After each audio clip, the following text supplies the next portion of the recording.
जैसे समाज सुधारकों ने समाज को एक नई दिशा दी। मैं उस महाराष्ट्र की बेटी हूँ जहाँ के महान सुपुत्र डॉक्टर बाबा साहेब अम्बेडकर जी ने इस देश को संविधान के रूप में एक सशक्त और न्याय संगत लोकतांत्रिक मूलाधार प्रदान किया। पर आज उसी महाराष्ट्र में बीजेपी के सरकार के शपथ विधि के बिल्कुल 5 दिन बाद उसी संविधान की प्रत की विटंबना की जाती है। मैं इस बात का निषेध करती हूँ। परभणी जिले में संविधान के प्रत की विटंबना की गई।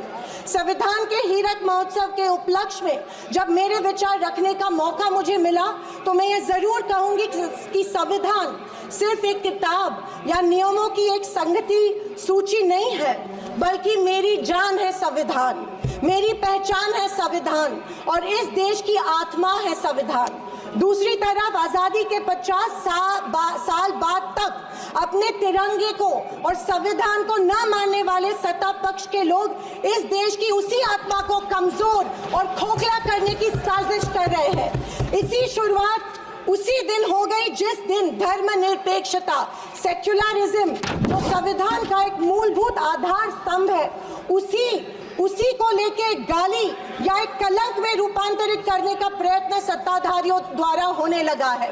सेक्युलरिज्म को आज भी इस भारत देश की पहचान है, उसे सत्ताधारी पक्ष एक कमजोरी कर रहे हैं या एक बीमारी साबित करने की होड़ में लग गए हैं। संविधान की किसी भी चर्चा या बहस को ये लोग सिर्फ इमरजेंसी पर ले जाते हैं, पर ये भूल जाते हैं कि स्वर्गीय इंदिरा गांधी जी, हमारी पहली महिला पंतप्रधान इंदिरा गांधी जी ने उस वक्त के हालातों के मद्देनजर वो संवैधानिक कदम उठाए थे और उस दौरान हुए गलतियों की माफी भी देश के जनता से मांगी थी।